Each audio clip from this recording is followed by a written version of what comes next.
On Christmas Eve, a homeless 6-year-old girl found the wallet of New York's most feared mafia boss. Inside was over $50,000 in cash and documents far more dangerous than money. She was starving, trembling in the freezing cold, and completely alone in the world. But she didn't keep it. She went looking for its owner, the man the entire city feared, and placed the wallet on his table with 2 small, frost-cracked hands.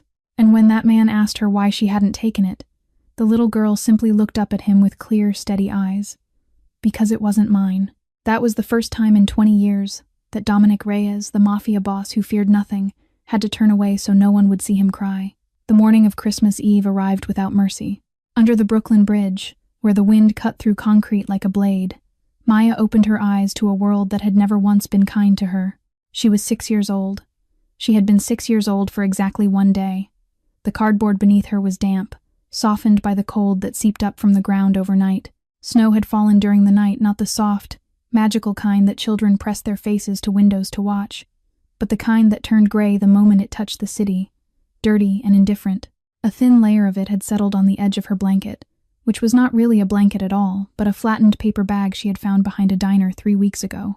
Maya sat up slowly. Her body ached in the particular way it always did in winter, joints stiff, fingers slow to open. She looked down at her hands. The skin across her knuckles had cracked again overnight. Small, raw lines that stung when she flexed them.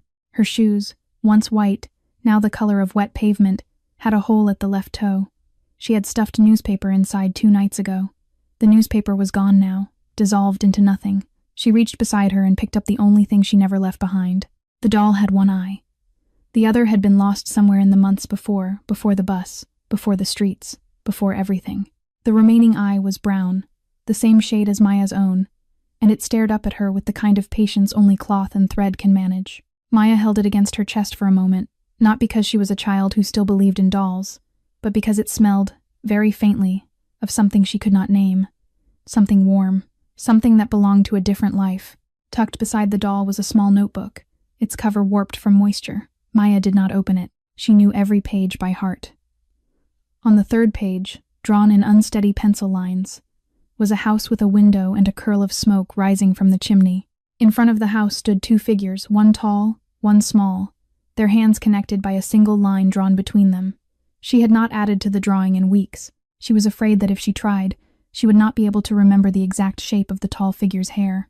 Maya tucked the notebook and the doll into the inside of her jacket, close to her ribs where it was warmest. Then she stood, pulled the paper bag around her shoulders for one final useless moment, and stepped out from under the bridge into the cold white morning. The streets of Lower East Side were already filling. Christmas Eve had a particular energy, hurried, bright, belonging entirely to people who had somewhere to go. Maya moved through it the way she had learned to move through everything. Quietly, close to the buildings, eyes down but aware. She was hungry. She had been hungry since yesterday morning. Near the corner of Mulberry Street, she passed a restaurant with gold lettering on the window. A man in a dark coat stepped out of a black car, phone pressed to his ear, moving quickly. He did not look down. He did not see the wallet slip from his coat pocket. It landed on the wet sidewalk without a sound. Maya stopped. She stood very still, looking at it thick, black leather, folded once. Around her, the city kept moving. No one else had seen it fall. No one else had stopped. For a long moment, she did not move at all. At the same moment, Maya stood frozen on that sidewalk, 3 blocks away, inside the private back room of Caruso's, a restaurant that appeared on no public listing and accepted no ordinary reservations. Dominic Reyes was the quietest person in a room full of dangerous men. That was always how it was with Dom. Other men in his position raised their voices. They slammed hands on tables. They made their anger visible.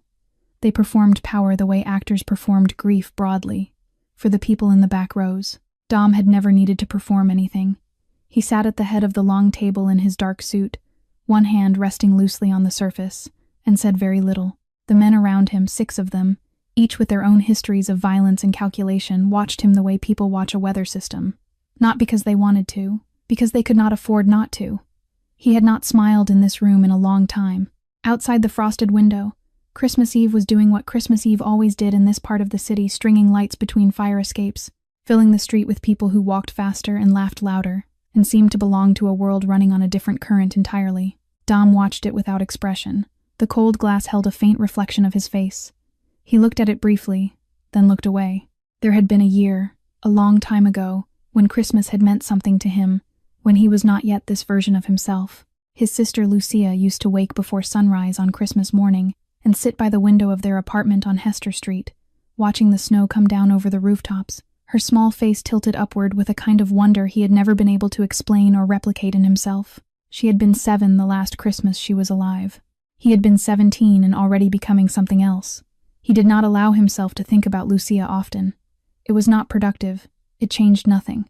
Victor Kane appeared at the edge of the room, waiting. Dom acknowledged him with a slight tilt of his head, and Victor stepped forward and leaned down. "Your wallet, sir. It's not on you. We think it fell outside when you got out of the car." Dom's hand moved to his jacket pocket. Empty. He held Victor's gaze for a moment. How much was in it? The usual. And the Marchetti documents. A different man would have reacted to that. Dom simply said, "Find it," and returned his eyes to the window. Victor did not move immediately. Dom noticed. "What?" "There's something on the front camera, sir. You should see it yourself." The tablet Victor placed on the table showed a still image from the exterior security feed. The timestamp read 11:47 in the morning. On the wet sidewalk just outside the restaurant's front entrance, barely visible through the falling snow, stood a figure so small it took Dom a full second to understand what he was looking at. A child. A little girl, by the look of her. Thin coat, no hat, dark hair dusted white with snow. Both her hands were pressed together in front of her chest, and between them unmistakably was a black leather wallet. She was not running. She was not hiding it. She was simply standing there, in the cold, in the snow, holding it. Dom stared at the image for a long moment. Around him, the room waited. He pushed back his chair and stood. Let her in. The room did not know what to do with silence like that. 6 men who had collectively witnessed more violence than most people could imagine sat very still and said absolutely nothing, because none of them had a framework for what had just happened. Their boss, the man who had never in any of their collective memory shown anything resembling an unguarded moment, had turned away from a 6-year-old girl and stood with his back to the room, one hand braced against the edge of the table, his shoulders held with the particular rigidity of someone exerting considerable effort.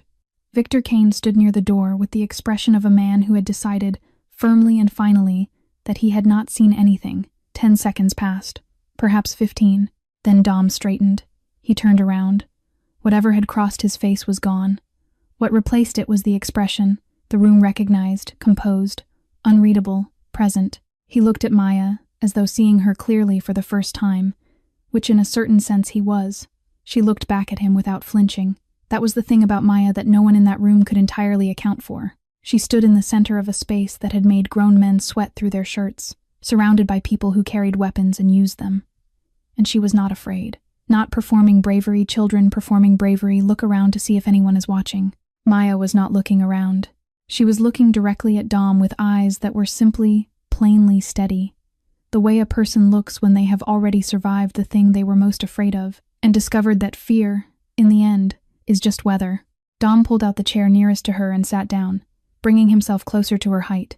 "How long have you been on the streets?" he asked. "Since summer," Maya said. "A little before summer, maybe. The days get mixed up. Where did you sleep last night?" "Under the bridge. The big one." She paused. "It's dry there mostly, unless the wind comes from the east." She said this the way someone might describe a commute. A practical fact, neither offered for sympathy nor withheld from shame. Dom absorbed it without changing his expression, though something behind his eyes shifted in a way that Victor, watching from the doorway, had never seen before. "Are you hungry?" "Yes," Maya said simply. "I've been hungry for 2 days." Dom looked up. A single glance at the nearest man by the wall. The man left immediately. No one needed to be told twice in this room. Then Dom looked back at the remaining 5 and made a small gesture with 2 fingers toward the door. They filed out without a word. Victor was the last to go, pulling the door closed behind him with the care of someone trying not to disturb something fragile. For the first time in longer than he could accurately remember, Dominic Reyes was alone in this room with someone he had not invited for business. He looked at the child across from him. She had placed her hands flat on the table, those small, cracked hands, and was looking around the room with the quiet curiosity of someone cataloging information, rather than passing judgment. "You could have kept the wallet," Dom said. "I know," Maya said. "Why didn't you?" She looked at him with those steady eyes. "Because it wasn't mine." Dom was quiet for a moment. "You walked up to this building," he said. "You walked up to the door. Do you know whose restaurant this is?" Maya considered the question seriously. No, she said. But I figured whoever owned that wallet owned something big. The leather was very nice. She glanced around the room again, and there were a lot of men outside. Something moved at the corner of Dom's mouth. It did not quite become anything, but it came close. What's your name? Maya. How old are you, Maya? She looked at him for a beat before answering, and something in that pause, something small and careful, made him wait. Today is my birthday, she said. I'm 6. Dom said nothing. He looked at her, the thin coat, the cracked hands, the dark hair still damp with melted snow, and he said nothing for a long moment. Then, quietly, what do you want as a reward, Maya? For returning the wallet. Maya opened her mouth. Then she closed it. She looked down at her hands on the table, then back up at him. She hesitated. I've never had a real birthday cake, Maya said. Her voice had dropped to something just above a whisper. Not from shyness, but from the particular carefulness of someone asking for something they do not entirely believe they are allowed to ask for. I mean, I've seen them. In windows. I just never had one that was mine. She was still looking at her hands when she said it. Dom did not respond immediately. He looked at her hands too, those small fingers laid flat against the dark wood of the table, the skin split at the knuckles, the nails short and uneven, hands that had been cold for a very long time, hands that had learned to take care of themselves because no one else had. He had not thought about Lucia's birthday in years. He did not let himself think about it, but it came now without permission, the way certain memories do, arriving not gradually but all at once, fully formed and vivid, and impossible to set aside. Lucia had turned 7 in February, in the apartment on Hester Street when the heat was unreliable and the windows let the cold in along their edges. Their mother had made a cake from a box mix that was already past its date, with frosting that came out too thin and slid toward one side as it set. There were no candles they had used, the last of them during a blackout the week before, so their mother had pressed a birthday candle she found at the back of a kitchen drawer, pink and slightly bent, into the center of the lopsided cake, and lit it with a match. Lucia had looked at that cake as though it were the most extraordinary object she had ever encountered in her life. She had clasped her hands under her chin and laughed, really laughed, the kind that came from somewhere deep and unguarded, and in that moment the apartment had felt, briefly and completely, like enough. Dom had been 17. He had already started becoming the thing he would spend the next 20 years being. But in that moment, watching his little sister's face in the light of one bent candle, he had been just a brother. He stood up. The sound of the chair pushed back brought Victor to attention outside the door. Dom crossed the room and opened it. Victor. Sir, cancel everything. Victor blinked. In 11 years of working for Dominic Reyes, across 3 cities and more situations than he had any desire to catalog, he had never once heard those 2 words in that order. He opened his mouth. Dom looked at him. Victor closed his mouth. Yes, sir, he said. Dom took his coat from the rack by the door and turned back to the room. Maya was watching him from the table, her expression somewhere between uncertain and carefully hopeful, the face of a child who has learned not to expect things to go the way she wants them to go. Come on, Maya, Dom said. He held the coat in one hand and looked at her steadily. Let's get you a birthday cake. The bakery on West 23rd Street was the kind of establishment that did not post its prices in the window, because the kind of people who came here already knew, and the kind of people who needed to ask were not expected to be stopping in. The display case ran the full length of the front room, lit from beneath, and inside it were cakes of a kind that Maya had only ever seen from the other side of glass, towering, sculpted, decorated with flowers made from sugar and ribbons made from chocolate and colors that seemed too vivid and deliberate to be real. Maya stood in front of the case and did not move for a long time. Her breath made a small fog on the glass. Her eyes traveled slowly from one end of the display to the other, taking each cake in with the focused attention of someone studying something they want to remember exactly. Dom stood behind her and watched her face. After a while, Maya pointed to the lower left corner of the case, where a small round cake sat simply decorated with white frosting and a ring of pale yellow flowers around its edge. It was the smallest cake in the display by a considerable margin. This one, she said. This one is enough. Take the biggest one, Dom said. His voice had the same tone it always had, flat, certain, not a suggestion, but his hand had already moved before he finished speaking, pointing past the small white cake, past everything in the middle of the case, to the far right corner where a 3-tiered cake stood, decorated in deep red and gold, with what appeared to be dozens of small sugar stars pressed into the frosting at every level. Maya looked at where he was pointing. Then she looked up at him. He did not look back at her. He was already signaling to the woman behind the counter. They carried it out in a white box tied with a gold ribbon. Maya held it with both arms, carefully, the way you hold something you are afraid of dropping. The box was almost too wide for her to see over the top of it. She was smiling, not the small, careful, polite expression she had used earlier, the one that meant thank you without asking for anything more. This was something different, something that started at the corners of her mouth and reached the rest of her face before she seemed to notice it was happening. It was the first time in her 6 years of life that Maya had smiled because she could not help it. They walked out of the bakery into the cold afternoon, and Dom asked her a question he had not planned to ask.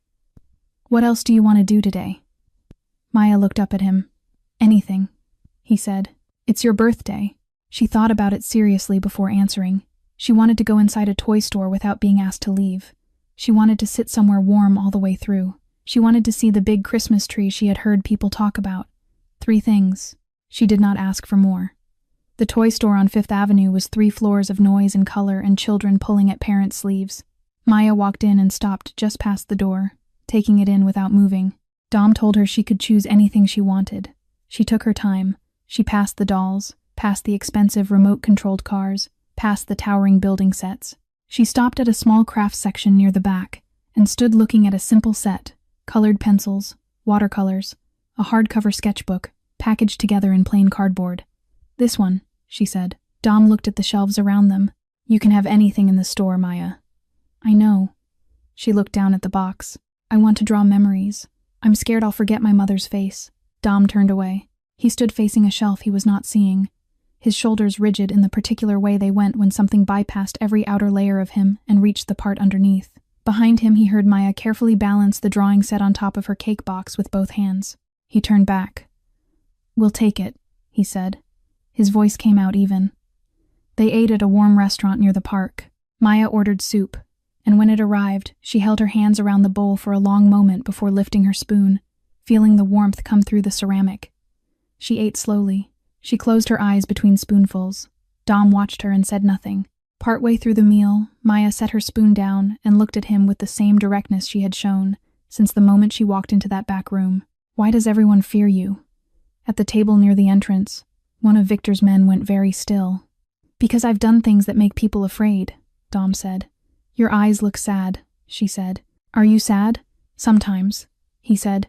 "Yes. Why?" he told her. Briefly, without embellishment.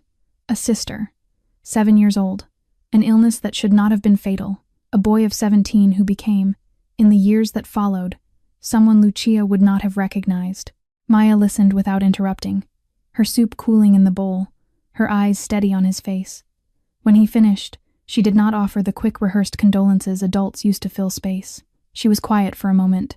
Then she reached across the table and placed her small hand on top of his. "I think your sister would be happy you're here with me today," she said.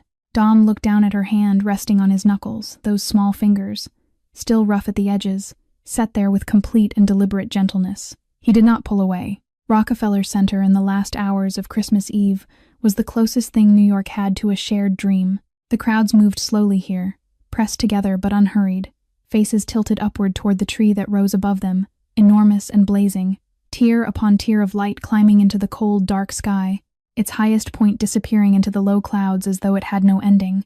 Maya stopped at the edge of the plaza and looked up. She did not speak. She did not move.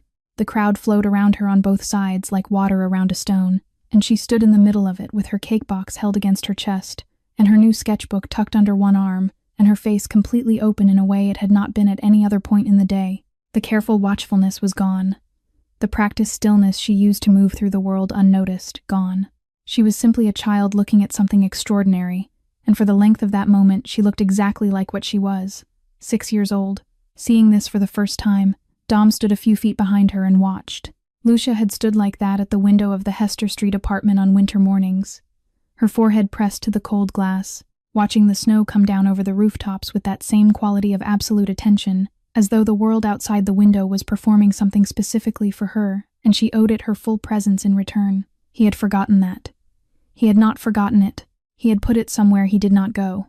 He looked at the back of Maya's head, her dark hair dusted with the fine cold mist rising off the plaza, and he stood very still. After a while, he stepped forward and said quietly, "Make a wish, Maya." She turned to look at him, then turned back to the tree. She closed her eyes. Her lips moved slightly, words forming without sound, and then she went still and blew out a slow, deliberate breath into the cold air, the way you blow out a candle, the way you release something you have been holding carefully for a very long time. The mist carried it away. Dom watched her open her eyes. "What did you wish for?" he asked. Maya shook her head. She was smiling, small and certain. "If I tell you, it won't come true." He did not press her. The shelter on Atlantic Avenue was a low brick building with a buzzing fluorescent light above the entrance that flickered every few seconds as though considering going out entirely. Dom's car idled at the curb. Victor sat in the front, looking at nothing in particular. Dom walked Maya to the door. She was carrying her box and her sketchbook, and she moved slowly, the way people move when they are not ready for something to end. At the door, she stopped and turned around. "Will you come back?" she asked. It was a simple question. She asked it without drama, without the theatrical vulnerability of a child who has learned that showing need produces results. She asked it the way she asked everything directly, prepared for the honest answer, whatever it turned out to be. Dom had not made a promise he intended to keep in a considerable number of years. Promises in his world were instruments, tools used to produce specific outcomes. He knew what they cost, and he spent them accordingly. He looked at Maya standing in the flickering light with her birthday cake and her box of colored pencils, snow collecting in her dark hair, and he stopped. "Yes," he said. Maya looked at him for a moment. Then she stepped forward and put her arms around him, the cake box pressing between them, her face turned into his coat. It lasted only a few seconds. Then she stepped back, picked up her things, and went inside without looking back. Dom stood at the door after it closed. Then he walked back to the car and got in. Victor did not say anything. The engine idled, the heat ran. Outside, the snow continued falling on Atlantic Avenue in the slow, unhurried way it had been falling all day. Dom did not start the car. He sat in the dark with his hands resting on his knees and the city moving around him and said nothing, for a long time. Dom was at the shelter on Atlantic Avenue by 9 o'clock the following morning. Victor drove without comment. He had learned, over 11 years, to distinguish between the silences that invited conversation and the silences that did not. This was firmly the second kind. He parked at the curb and watched Dom get out of the car and walk to the shelter entrance without explanation, and he said nothing at all. Inside, the common room was already busy, with the particular low-level activity of a place where mornings meant lining up for things, breakfast, paperwork, the small negotiations of shared space. Dom stood in the doorway and found Maya almost immediately. She was sitting at a table near the window with 3 other children, all younger than her. In front of her was the remainder of last night's birthday cake, still in its gold ribbon box. As Dom watched, Maya opened the box, looked at what was left, a generous portion, more than enough for one child, and began cutting it into pieces with a plastic knife, distributing them around the table with the focused efficiency of someone who had decided this was simply what was done. She kept the smallest piece for herself. Dom watched her for a long moment, then he turned and walked back outside to where Victor was waiting on the front steps. "Find her mother," Dom said. "Every resource we have." Victor was quiet for a beat. "Boss, this isn't really our—" Dom turned and looked at him. Victor stopped. "I'll start this morning," he said. In the days that followed, Dom came to the shelter every afternoon. He did not announce these visits to anyone beyond Victor, but in an organization where information traveled quickly and silence was rarely accidental, people noticed. The men who worked for Dominic Reyes were not accustomed to uncertainty about his behavior. He was, above most things, consistent and legible, and this new routine produced a particular kind of unease that expressed itself in lowered voices and exchanged glances whenever the subject came near. 3 days after Christmas, in the back room at Caruso's, a man named Ferris, who handled logistics on the west side, made the considerable miscalculation of saying something about the situation out loud. It was not a long comment. It was not, by the standards of the room, particularly offensive. It referred to Maya in a way that was merely dismissive, the verbal equivalent of a shrug. Dom looked at him from across the table and said 4 words in a tone so flat and so complete that the room went silent in the way rooms go silent when something shifts permanently. Ferris did not make a second comment. On the 5th day, Victor appeared at Dom's office door in the early evening with a look on his face that was not quite satisfaction but was adjacent to it. "We have something," he said. "A real lead. Give me a few more days." On the 6th day, Dom arrived at the shelter in the early afternoon and found Maya in the small yard behind the building, sitting on a concrete step with her new sketchbook open on her knees. She was drawing something with careful, deliberate strokes, her tongue pressed slightly to her lower lip in concentration. She looked up when she heard him and moved over on the step without being asked, making room. They sat together for a while without talking, which was something Dom had noticed about Maya. She did not fill silence with noise the way most people did. She was comfortable in it, the way people are comfortable in things they have lived with long enough to stop noticing. After a while, Dom said, quietly, "Tell me about your mother." It was the gentlest he had asked anyone anything in longer than he could accurately remember. He was not entirely sure where the gentleness came from. It arrived on its own. Maya closed the sketchbook and held it in her lap. "Her name is Claire," she said. "She has yellow hair, not dyed real yellow, like in the morning." She paused, ordering something. "She sings when she does dishes. Not real songs, just sounds, like she's making it up as she goes." Dom listened and said nothing. "We had an apartment in Queens. The window in the kitchen looked out at a playground. I used to watch the other kids from there." She said this without self-pity, simply as a detail among other details. "There was a radiator that made a clicking sound at night. It used to help me sleep." "What happened?" Dom asked. "The day you got separated." Maya was quiet for a moment. "We were on the bus. We were going to visit someone, I don't remember who. She got off to buy something at a stop, a quick thing. She said she'd be right back." Maya's hands tightened slightly on the sketchbook. The doors closed. "I didn't know how to make them open again. I didn't know which stop it was. She stopped. I looked for her for a long time after. I stayed in Queens for 5 months, going back to the same streets, but I kept not finding her, and then one day I was in Manhattan, and I didn't know how I'd gotten there." Dom absorbed this without expression. Maya opened the sketchbook. She turned past the first several pages, past drawings of buildings and bridges and a careful rendering of the Brooklyn waterfront, and stopped at a page near the middle. She held it out to him. The drawing was done in pencil, worked over in places with the colored pencils from her new set. It showed a woman, the proportions uncertain, the lines unsteady in the way of a child's hand with hair that Maya had colored in long, careful strokes of yellow. The face was simplified. The features suggested more than rendered, but something in the particular combination of them had been clearly observed and clearly remembered, and set down with as much accuracy as 6-year-old hands could manage. Dom took the sketchbook and looked at it. He looked at it for a long time. "She has your eyes," he said quietly. Maya looked up at him with an expression he had not seen on her face before, unguarded and young, and entirely surprised by the possibility of what he had just said. "You think so?" she said. For a moment she looked exactly her age. Not older, not watchful, not careful. 6 years old, sitting on a concrete step, hoping that the woman she had drawn from memory actually looked like her mother, hoping she had remembered correctly, hoping she had not already begun to lose the thing she was most afraid of losing. Dom looked at her. Then he looked back at the drawing. He took out his phone and photographed the page carefully, making sure the image was clear. Then he typed a single line to Victor and pressed send. Victor came to the office on the 8th day, in the late afternoon when the light through the windows had gone the particular flat gray of a New York winter evening. He knocked once and entered, which was standard. What was not standard was the way he closed the door behind him carefully, with both hands, the way you close a door when you are not sure what the room will be like after you say what you have come to say. Dom was at his desk reviewing figures that no longer had his full attention. He looked up. Victor was holding a manila folder. He was a man who had delivered difficult information many times over many years, in many different kinds of rooms, and he had developed for this purpose a face that was professionally neutral. That face was not entirely in place right now. "We found Claire Hartwell," Victor said. Dom set down his pen. "But there's something you need to know first." He opened the folder and began.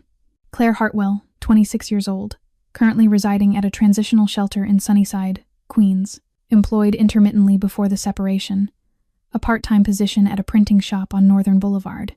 Had filed a missing child report 6 days after losing Maya delayed," Victor explained, "because she had spent those first 6 days searching on her own, sleeping in her car, covering every street within 2 miles of the bus stop where they were separated before she finally accepted that she needed official help. She was still at the shelter. She had not stopped looking." Dom listened to all of this without speaking. Then Victor paused, and the pause had a quality that made Dom go still. "There's more," Victor said. He laid a second document on the desk, a family record, assembled from public registries, and cross-referenced with the Reyes family documentation that Victor had accessed through channels Dom preferred not to name in writing. "Claire Hartwell's mother was born Rosa Reyes," Victor said, "and she was the younger sister of Roberto Reyes." He stopped. "Your father, sir." The office was very quiet. Rosa left the family in her early 20s after a dispute that was apparently never resolved. She changed her name when she married. The family made no attempt to locate her afterward. She died 11 years ago. Claire was her only child. Victor set the folder down on the desk in front of Dom. Which means Claire Hartwell is your first cousin. And Maya is my family, Dom said. His voice came out low and entirely level. He was not looking at Victor. He was looking at the folder on the desk without seeing it, his hands flat on the surface on either side of it, very still. Victor said nothing. The silence in the room stretched out and held. Dom turned his chair slowly toward the window. Outside, the last of the winter light was draining from the sky over lower Manhattan, leaving the buildings dark against a darker gray. He looked at it without expression for a long time. He thought about a child standing in the snow outside this building with a wallet that did not belong to her. He heard, with a clarity that had nothing to do with sound, a small, certain voice, because it wasn't mine. She had been standing in the cold, on his street, outside his door, returning something to a man she did not know was already hers. She had brought it home. Dom stood up. "Get the car," he said. The shelter on Atlantic Avenue was quieter in the evening. The fluorescent light above the entrance still flickered in its uncertain way as Dom came through the door, Victor staying with the car at the curb without being asked. A staff member pointed Dom toward the common room. He found Maya there, sitting alone at the table by the window where he had watched her share her birthday cake 8 days ago.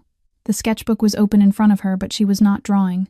She was looking out the window at the dark street, her chin resting in one hand, the one-eyed doll sitting upright beside the sketchbook as though keeping her company. She heard him and turned. Something in his face made her close the sketchbook and sit up straight. Dom crossed the room and pulled a chair in front of her. He sat down, bringing himself level with her eyes, and he looked at her directly in the way he had learned she preferred, not around the difficult thing, but at it. "Maya," he said. "We found her." Maya went completely still. The word "her" hung in the air between them. Maya's eyes moved over his face with the rapid, careful attention of someone checking whether they had understood correctly, whether the thing they thought they had just heard was actually the thing that had been said. "My mom?" she said. Her voice had gone very small. She's really alive?" "She's in Queens," Dom said. "She never stopped looking for you." For a moment Maya did not move at all. Then her eyes filled, slowly, the way water rises rather than falls, not sudden, not dramatic, but inevitable, as though something that had been held back for a very long time had simply reached its limit and could not be held anymore. She did not make a sound. Her shoulders began to shake, and the tears came down her face in silence, and she sat in her chair with her hands pressed flat on the closed sketchbook, and cried the way people cry when they have been strong for so long that the stopping of it has no voice left. Dom reached out and placed his hand on her shoulder. He did not speak. There was nothing to say that would be more than the thing that was already happening in the room. After a while, Maya lifted her face. Her eyes were swollen, and her breathing was unsteady, but her gaze, when it found his, was clear. "Can I see her?" "Tomorrow morning," Dom said. "I'll take you myself." She nodded. She pressed her lips together and nodded again, absorbing it, making it real. Then she leaned forward and put her arms around him, sudden and complete, her face pressed into his coat, the one-eyed doll knocked sideways by the movement, and neither of them noticing. Dom's arms came up around her. He closed his eyes. For the first time in as long as he could trace back through memory, the tension that lived permanently across his shoulders, the held, braced quality of a man who had spent 2 decades preparing for the next thing simply released, not partially, not strategically, all the way down. He sat in the quiet common room of a Brooklyn shelter with a 6-year-old girl's arms around his neck and said nothing, and his eyes stayed closed, and his shoulders stayed down. They left at 8 in the morning, Maya sitting in the back seat of Dom's car with her sketchbook on her lap and the one-eyed doll held against her chest. She did not talk during the drive. She watched the city pass outside the window with an expression Dom could not fully read. Not quite fear, not quite hope, but something that lived in the narrow space between them where neither has yet become the other. Victor drove. No one spoke. The shelter in Sunnyside was a converted building on a side street off Queens Boulevard, 3 stories of pale brick with a hand-lettered sign above the entrance, and a row of dead plants in the ground floor windows that no one had gotten around to removing. A social worker named Patterson met them in the lobby, a thin woman in her 40s, who had clearly been briefed on the situation and was managing her surprise about Dom's presence with professional effort. She led them down a hallway that smelled of industrial cleaner and old carpet, past a bulletin board covered in laminated notices, to a door at the end. She knocked twice and opened it. The room was a small waiting area, 4 plastic chairs, a low table with a stack of outdated magazines, a window that looked out at a concrete wall. Fluorescent light, the kind of room designed for waiting in rather than being in. Claire Hartwell was standing when the door opened. She was 26 years old, and she looked like someone who had not slept properly in 6 months, which was because she had not. Her hair was the yellow that Maya had spent careful minutes coloring in the sketchbook, real yellow, the kind that is not the result of anything except genetics and morning light, but it was pulled back roughly and there were strands coming loose at the sides. Her eyes were dark underneath, bruised-looking, and they were fixed on the doorway with an intensity that suggested she had been standing exactly like that, in exactly that state of readiness, for a very long time. She saw Maya. 1 second passed, then another. Then Maya said, "Mom." It was not loud. It was barely a word at all, just a single syllable released quietly, like something exhaled after being held too long, like the sound a door makes when it finally opens after being stuck. Claire's knees buckled. She went down to the floor without grace and without caring, both arms opening, and Maya crossed the room and went into them, and Claire closed around her completely, both arms and her whole body curving inward, and she said, "Baby," and then she said, "My baby," and then she stopped saying anything, because there were no more words needed, and both of them were crying, and then both of them were laughing, and then both of them were crying again, held together in the middle of that ugly fluorescent room as though nothing outside of it existed or had ever existed. Dom turned away. He stepped back through the doorway into the hall and stood with his back to the room, looking at the bulletin board across the corridor without reading anything on it. Victor materialized beside him from somewhere, the way Victor always did, and stood quietly at his shoulder. A minute passed, perhaps 2. Victor's eyes moved once, briefly, to Dom's back, to the slight movement across his shoulders, barely perceptible. The kind of thing you would miss if you were not paying close attention, or if you had decided, as Victor had, that the professional thing was to pay no attention to it at all. Victor looked back at the bulletin board. Inside the room, the sounds gradually settled, the crying becoming quieter, the breathing steadying, the particular silence of 2 people holding each other after a long time apart replacing everything else. Then there was a pause, and Dom heard movement, and he turned back to the doorway. Claire was still on the floor, Maya in her lap, both of them disheveled and red-eyed, but Claire had raised her head and was looking past Maya toward the door, toward Dom. He could see the moment she recognized him. It moved across her face quickly, first the unfamiliarity, then something clicking into place, then a change in her eyes that was immediate and absolute. The warmth that had been there a second before did not drain gradually, it simply stopped. She looked at him the way people look at something they have read about and hoped never to see in person. "You're Dominic Reyes," she said. It was not a question. Claire got to her feet slowly, keeping Maya close against her side with one arm, her hand resting on her daughter's shoulder with the particular firmness of someone who has just recovered something and is not yet ready to loosen their grip on it. She looked at Dom across the small room, and her voice, when it came, was controlled in the way that people are controlled when they are working hard to stay that way. "Why is a man like you near my daughter?" Dom came into the room fully, and stood a few feet from the door. He did not move toward her. He kept his hands visible and his posture open, which were things he knew how to do, and he explained the situation in the straightforward way he had explained things in rooms far more hostile than this one. Maya had returned his wallet on Christmas Eve. He had made sure she was somewhere safe for the night. He had come back the following day and begun looking for her family. Claire listened to all of it. Her expression did not change. "That's what happened," Dom said. "That's all of it." "That's what you're telling me happened," Claire said. "Yes. People like you don't do things without a reason." Her eyes were steady on his face, reading it the way someone reads a document they expect to find an error in. "Men like you don't spend 2 weeks visiting a shelter every day out of kindness. So what do you want from us? What does this cost?" Dom was quiet. It was not the silence of someone constructing an answer. It was something else, the silence of someone encountering a question they had asked themselves and not yet fully resolved. "I don't know," he said. "That's the strangest part." Claire's jaw tightened. She shook her head slightly. The movement of someone who has heard too many things that sounded honest and turned out not to be. "Mom." Maya's voice came from beside her, quiet and certain.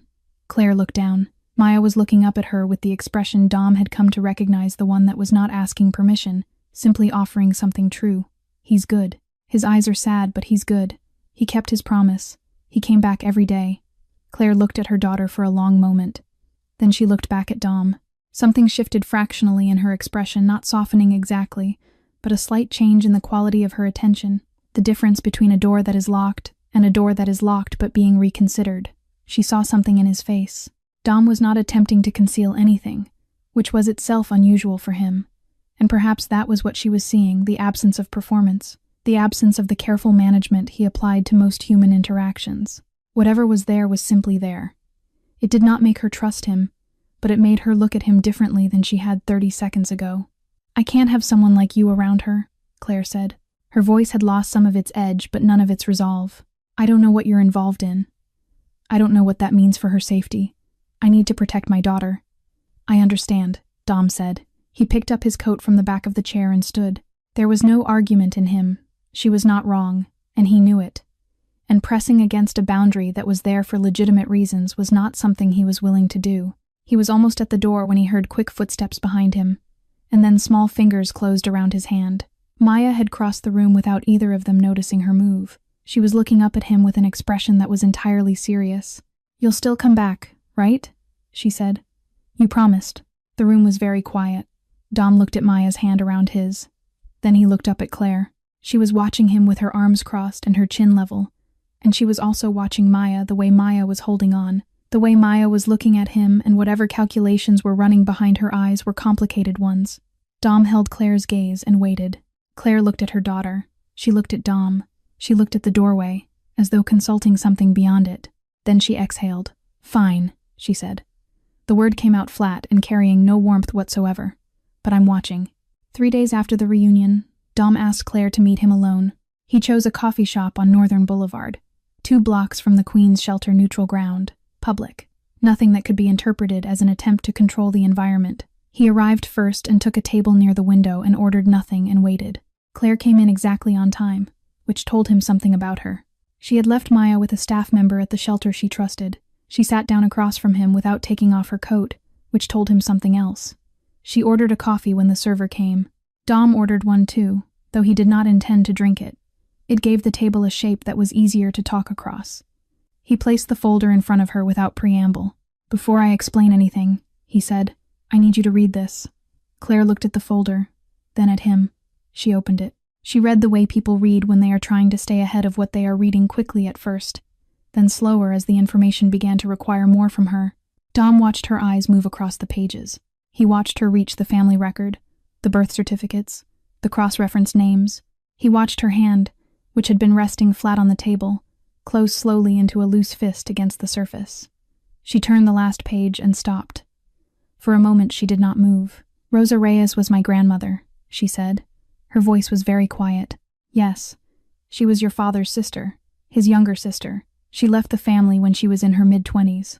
There was a dispute, the details I only recently learned myself. The family cut her off afterward and did not look for her. She changed her name when she married.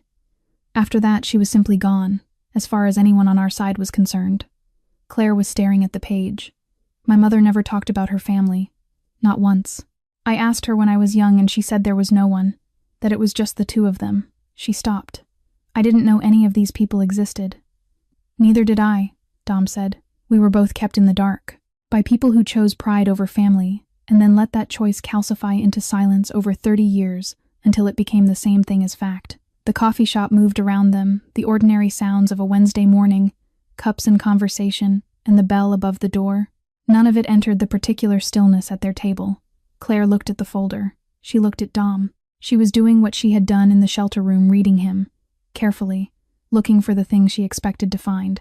The angle, the leverage, the reason underneath the reason. What she found instead was a man sitting across from her with a manila folder between them, who had just told her that he had not known either, that the loss was not one-sided, that whatever had been taken from her family had been taken from his as well, in a different way, a long time ago. He was not performing sympathy. He was simply stating what was true. The set of her shoulders changed slightly. "So what does this make us?" she said. Dom looked at her steadily. "Family," he said, "whether we like it or not." The silence that followed was long and unforced, the kind that comes not from having nothing to say, but from having too much to say and no clear place to begin. Then Claire looked down at the folder one more time, and when she looked back up, the expression on her face was not what it had been in any of their previous interactions. The suspicion was still there. It would take longer than a folder to dismantle, but something alongside it had shifted. She was looking at him the way you look at someone when you have just understood that they are carrying something too, and that the weight of it is real. The corner of her mouth moved. It was not warm. It was not the smile of someone who had decided to trust him or forgiven anything or arrived anywhere in particular. But it was not cold anymore. The apartment was on the 4th floor of a building on Atlantic Avenue in Brooklyn, 3 blocks from the shelter where Maya had spent the past several weeks. 2 bedrooms, a kitchen with a window that looked out at the street, a radiator that actually worked. Dom had arranged it through a property manager he knew and had the first 6 months covered before Claire was aware it was happening. He told her about it on a Tuesday afternoon, sitting at the table in the shelter's family meeting room, with a folder of paperwork in front of him, lease agreement, utility setup, a list of what had already been stocked in the kitchen. Claire looked at the folder. Then she looked at him. She did not say anything immediately, which Dom had learned meant she was deciding how to respond rather than that she had no response.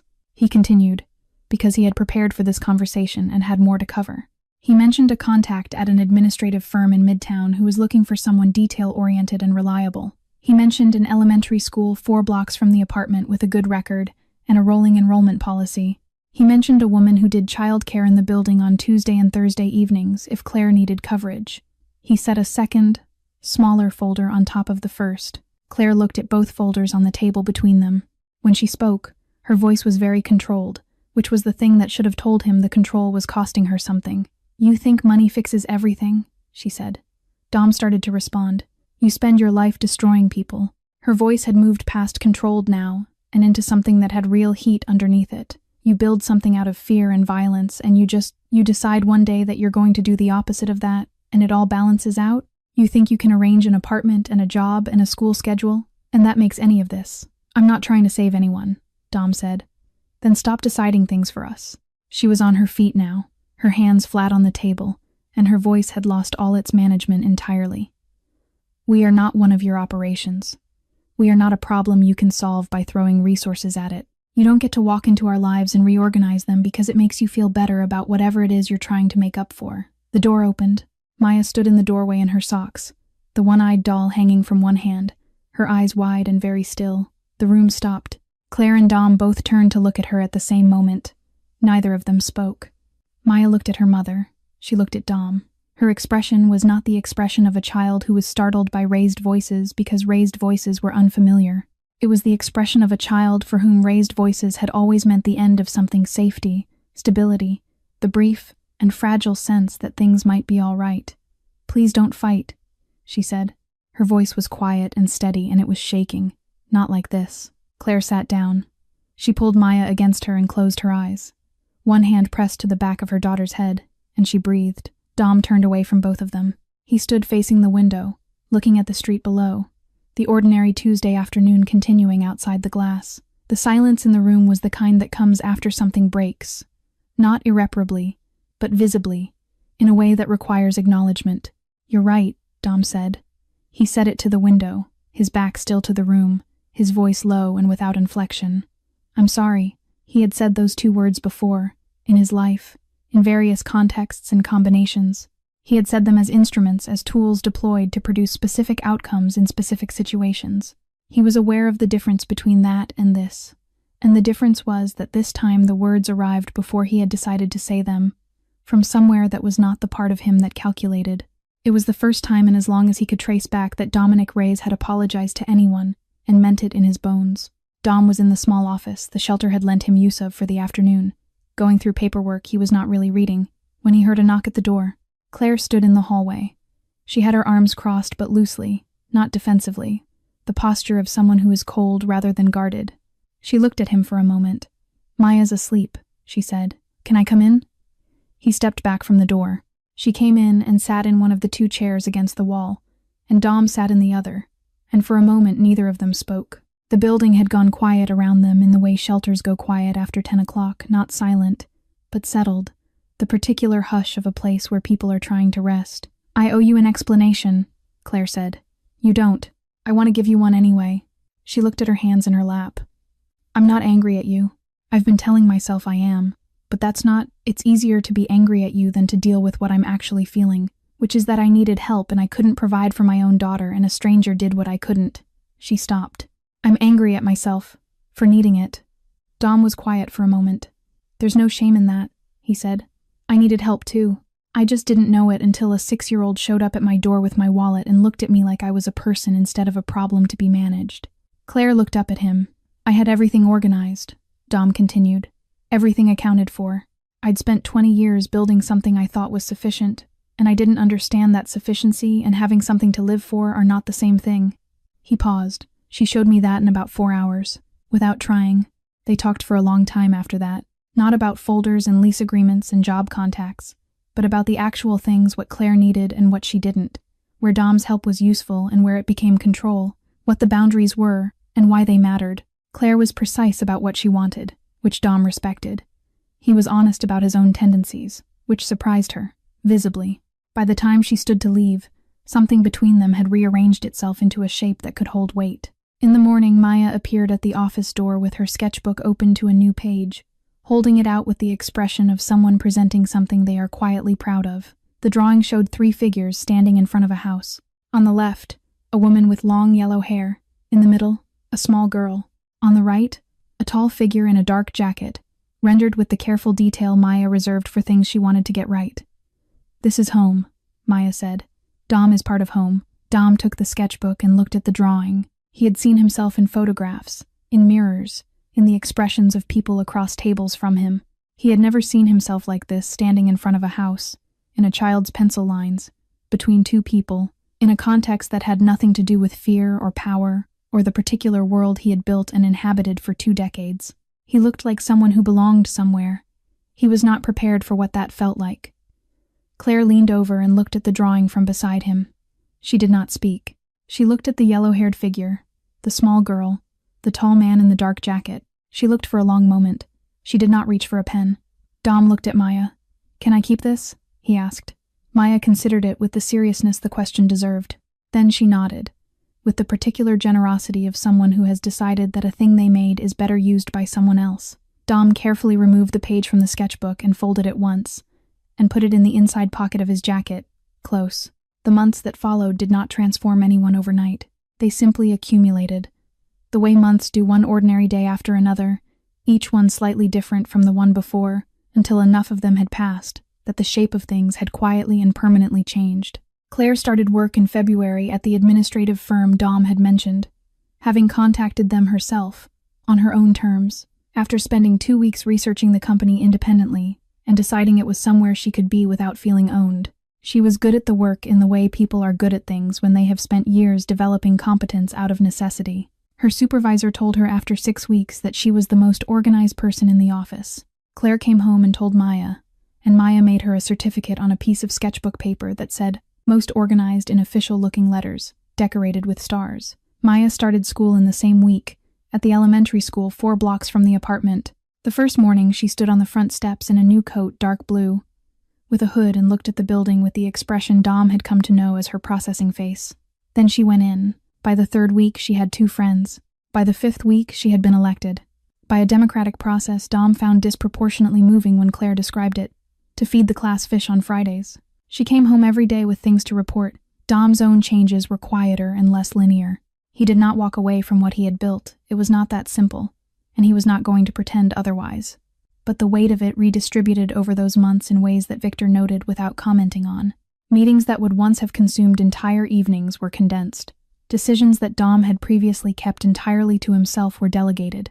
The ratio of nights spent in the back room at Caruso's to nights spent on Atlantic Avenue shifted gradually, and then less gradually in one direction. Sundays became the fixed point. Dom arrived in the late morning, usually with something baked imperfectly, because he was learning, and he was not naturally patient with processes that required waiting, and the 3 of them occupied the apartment in the easy, unscheduled way of people who have stopped needing a reason to be together. Victor came occasionally and sat in the kitchen with the particular discomfort of a man who has spent his entire adult life in high-stakes environments and is now being asked to play a board game with a 7-year-old. Maya called him Uncle Victor by the 3rd visit without asking anyone's permission. Victor's expression at this had been, Dom observed, one of the more complex things he had ever witnessed on a human face. It was on a Tuesday morning in March that Dom arrived at the apartment early, because Claire had a 7 o'clock start and Maya needed to leave for school by 8:15. Claire left with her coat half-buttoned and her coffee in a travel cup, and a look she gave Dom on the way out that was not quite gratitude and not quite something else, but lived in the vicinity of both. Dom sat behind Maya at the kitchen table with a hairbrush and an elastic band and the focused expression of a man attempting a task that was genuinely difficult for him. His hands were not built for this. They were large and had done rough work for 20 years, and they did not naturally understand the weight of a child's hair or how to gather it without pulling, or how to make the elastic sit flat at the back rather than twisted to one. Guess-eyed, he had watched Claire do it 3 times and had practiced once on the arm of the couch and was still not entirely confident. Maya sat patiently, her sketchbook open on the table in front of her, adding something to a drawing of the Brooklyn Bridge. Dom worked slowly, the tip of his tongue pressed slightly to his lower lip. After a while, Maya said, without turning her head, "You're getting better." Dom looked at the ponytail in his hands. It was not perfect, but it was even, and the elastic was flat, and it would last the school day. He laughed. It was a short sound, quiet, slightly surprised, the laugh of someone who has been caught off guard by something small and genuine. At the kitchen doorway, Claire stood with her travel cup, having come back for the phone she had left on the counter. She stood there and watched Dom's face, still carrying the last of that laugh, and Maya bent back over her sketchbook, entirely satisfied. Claire picked up her phone. She did not say anything, but when she turned to go, she was smiling, and she did not try to hide it. Roberto Reyes lived in the same house in Bensonhurst he had lived in for 40 years. A narrow 2-story on a street of narrow 2-stories where the same families had occupied the same houses for generations, and everyone knew everyone else's business without anyone needing to be told. Dom had not been inside that house in 6 years. He went on a Wednesday afternoon in late March, without calling ahead, because calling ahead would have given him time to reconsider, and he had already reconsidered enough times over enough years to know that reconsidering was not going to produce anything different. He parked on the street and sat in the car for a moment, and then he got out. His father answered the door in the way of men who have been home alone long enough that any knock is both unexpected and entirely expected. Roberto Reyes was 68 years old, and he looked it not decrepit, but worn in the way of someone who had carried things for a long time without setting them down. His hair had gone fully white. He was shorter than Dom remembered, which was the effect age had on fathers, and he looked at his son in the doorway with an expression that contained several years of things unsaid. He stepped back and let Dom in without a word. They sat at the kitchen table where Dom had sat as a child, and Dom told him all of it.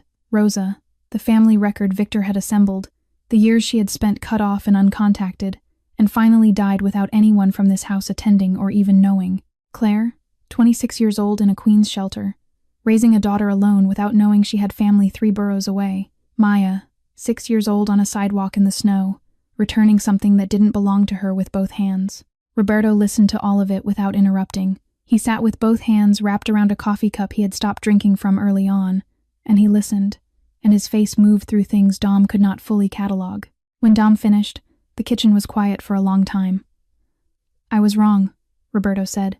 His voice was low and without defense. "What was done to Rosa, what I allowed to be done, what I participated in, it was wrong. Family is not something you abandon because it becomes inconvenient or embarrassing or because pride requires it." Dom looked at his father. "A 6-year-old taught me that," Dom said. "She found something that wasn't hers and she returned it, in the cold, to a stranger, because she knew it belonged somewhere else." He paused. "I'm trying to do the same thing. Return something that was never mine to keep this family. Rosa's daughter. Her granddaughter." Roberto was quiet for a long time. Outside, the street went about its ordinary Wednesday afternoon. A dog barked somewhere, a car passed, the radiator in the corner clicked. "Can I meet them?" Roberto said. Dom looked at his father, the white hair, the worn hands, the face of a man who had lived long enough to understand what he had cost, and was asking, carefully and without expectation, whether the debt could be approached if not repaid. Dom nodded. The circle that had broken 30 years ago, in this city, over pride and silence, and the particular cruelty of families who cut their own loose and call it principle, that circle had not yet closed. But for the first time it had turned back toward itself, and the distance was smaller than it had been the day before. Christmas Eve came around again the way it always does, indifferent to what had happened in the year preceding it, carrying no memory of its own. But the apartment on Atlantic Avenue remembered. The people inside it remembered. Maya turned 7 in a room full of people. This was not something she had experienced before, and she kept looking around at them with an expression that suggested she was periodically checking to confirm it was still happening. Claire had hung paper stars from the ceiling light, gold and silver, and they turned slowly in the warm air rising from the radiator that worked.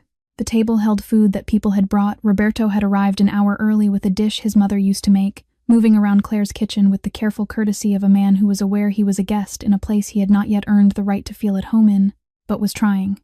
Victor had brought flowers, which no one had expected, including Victor, judging from his expression when he handed them to Claire.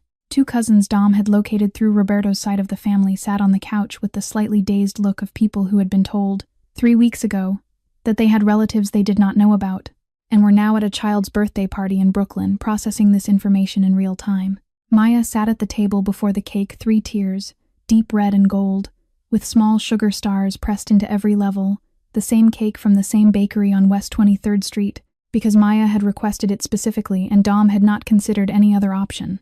The candles were lit, 7 of them, arranged in a circle, their light making the sugar stars on the frosting glimmer. Dom sat beside her.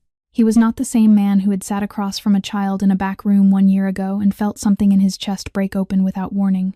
He was not the same man who had stood outside this city's glittering Christmas tree, wondering what it might feel like to want something simple. He was someone who had spent a year becoming, gradually and without announcement, a person who belonged somewhere. Claire began the song. Victor joined in, slightly off-key and entirely earnest. Roberto's voice was low and unsteady but present. The cousins followed. The room filled with it, imperfect, overlapping, warm, and Maya sat in the center of it with her eyes bright and her hands clasped in her lap, hearing something she had not heard before, which was multiple people singing for her at the same time because they wanted to be there. She closed her eyes and blew out the candles in one breath. The room applauded.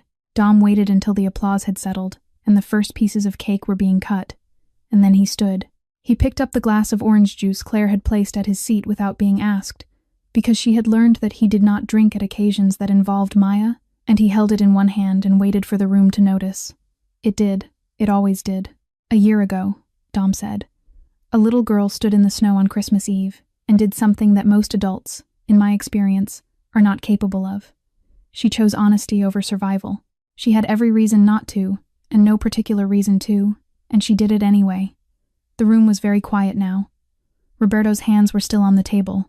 Victor was looking at a point slightly past Dom's shoulder in the way he looked at things when he did not trust his own expression. "She didn't just return a wallet," Dom said. "She returned something I had lost long before that night, something I had stopped believing was recoverable." He paused. "I have spent most of my life building things from the wrong materials, for the wrong reasons. It took 1 6-year-old, 2 frost-cracked hands, and 4 words to begin to show me the difference." He looked at the glass in his hand for a moment. "This foundation is named for 2 girls," he said.